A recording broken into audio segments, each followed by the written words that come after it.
নমস্কার বন্ধুরা। আমরা আজকাল প্রায়শই ১৪৪ ধারা ব্যাপারে শুনতে পাই। টিভি বা সোশ্যাল মিডিয়া খুললেই আমরা দেশের বিভিন্ন প্রান্তে অশান্তির কথা শুনতে পাই এবং সেই অশান্তির সাথে সাথে ১৪৪ ধারার কথাও শুনতে পাই। যেমন ধরুন, সম্প্রতি পশ্চিমবঙ্গে ত্রিস্তরীয় পঞ্চায়েত নির্বাচন শেষ হয়েছে। সেখানেও আমরা বারবার ১৪৪ ধারার কথা শুনেছি। আবার মণিপুরে যে সিভিল ওয়ার শুরু হয়েছে, সেখানেও আমরা ১৪৪ ধারার উল্লেখ বা প্রয়োগ দেখতে পেয়েছি। কিন্তু প্রশ্ন হলো, ১৪৪ ধারা বা CrPC ক্রিমিনাল প্রসিজার কোড 144 আসলে কি? কেনই বা প্রয়োগ করা হয়? ১৪৪ ধারার সূত্রপাত ভারতে কবে হলো?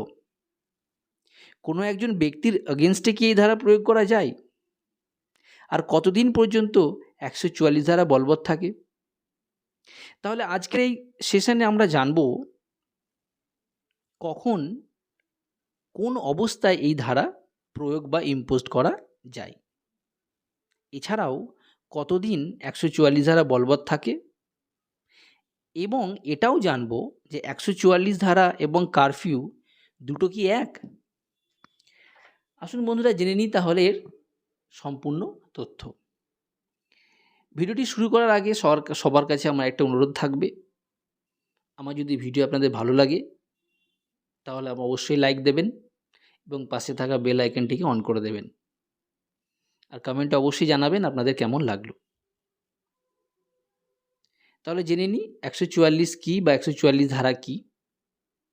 ফৌজদারি কার্যবিধি ১৮৯৮ এর ১৪৪ ধারার মূল উদ্দেশ্য হচ্ছে কোনো নির্দিষ্ট স্থানে নির্দিষ্ট সময়ে জনসাধারণের শান্তি বিঘ্নিত হলে বা জীবন, স্বাস্থ্য বা নিরাপত্তার বিপন্ন হওয়ার আশঙ্কা দেখা দিলে ওই এলাকাতে নির্দিষ্ট সময়ের জন্য জনসমাগম বা পাবলিক গ্যাদারিং করতে দেওয়া হয় না। সেই বিষয়ে এক ধরনের নিষেধাজ্ঞা। ১৪৪ ধারা জারি হলে প্রথম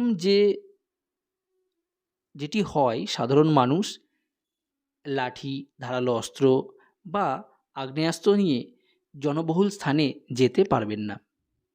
ওই নির্দিষ্ট স্থানে ৫ জনের অধিক জমায়েত করতে পারবেন না। কোনো একজন ব্যক্তির বিরুদ্ধে কি এই ধারা জারি করা যায়? কোনো একজন ব্যক্তি, কোনো নির্দিষ্ট এলাকার কোনো বাসিন্দা বা ওই এলাকার সকলের বিরুদ্ধে জারি করা যেতে পারে।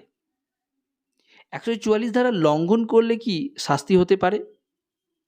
১৪৪ ধারা লঙ্ঘন করলে সর্বাধিক ৩ বছরের জেল বা কারাবাস হতে পারে। ১৪৪ ধারাকে কে বা কারা জারি করতে পারেন?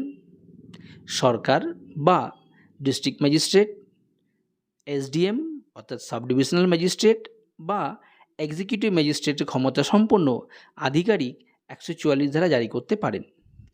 আর পুলিশের দায়িত্ব হলো সেটিকে সঠিকভাবে বলবৎ করা। ১৪৪ ধারা কত দিন লাগু থাকতে পারে?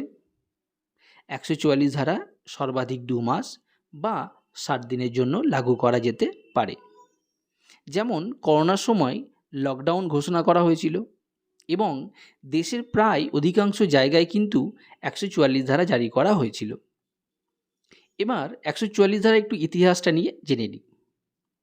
১৪৪ ধারা আসলে প্রথম ইম্পোজড করা হয়েছিল গুজরাটের বরোদাতে।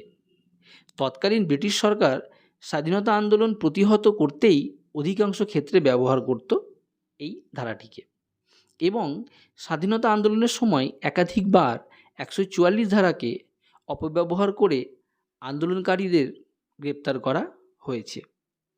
কিন্তু স্বাধীন ভারতে ১৯৭৩ সালে CrPC ১৪৪ ধারাকে প্রথম কার্যকারী করা হয়। আজকের প্রতিবেদনের শেষ পয়েন্টটি হলো, ১৪৪ ধারা এবং কারফিউ দুটো কি এক জিনিস? উত্তরে জবাব হলো না। কারফিউ পরিস্থিতি আরও ভয়ানক হলে কারফিউ ঘোষণা করা হয়। কারফিউ ঘোষিত হলে সবার বাড়ি থেকে বেরোনো সম্পূর্ণরূপে বন্ধ করে দেওয়া হয়। স্কুল, কলেজ, অফিস সব বন্ধ করে দেওয়া হয়। রাস্তায় গাড়ি ঘোড়াও চলাচল বন্ধ করে দেওয়া হয়। ১৪৪ ধারা বলবৎ হলে স্টেট পুলিশ তার নিয়ন্ত্রণ করে, কিন্তু কারফিউ লাগু হলে সেন্ট্রাল ফোর্সকে ডিপ্লয় করা হয়। খুব প্রয়োজনীয় জিনিস যেমন ধরুন সবজি, দুধ বা ওষুধ নেবার থাকলে তবেই পুলিশের পারমিশন নিয়ে বাইরে বেরোনো যাবে। কারফিউ থাকাকালীন শ্যুট অ্যান্ড সাইটেরও অর্ডার দেওয়া হয়। 1984 সালে যখন ইন্দিরা গান্ধীকে হত্যা করা হয়েছিল, তখন দেশের বিভিন্ন জায়গায় কারফিউ জারি করা হয়েছিল। তবে 144 ধারা নিয়ে মানুষের মধ্যে একাধিক অভিযোগ রয়েছে। রাজনৈতিক বিশেষজ্ঞরা বলছেন, বারংবার 144 ধারা ব্যবহারের ফলে মানুষের ফান্ডামেন্টাল রাইট বা মৌলিক অধিকার কিন্তু ক্ষুণ্ণ হচ্ছে, এবং এই নিয়ে উচ্চ আদালতে বেশ কিছু জনস্বার্থ মামলাও হয়েছে। তো বন্ধুরা, এই হচ্ছে 144 ধারা বা CRPC 144-এর কিছু তথ্য আমি আপনাদেরকে দিলাম।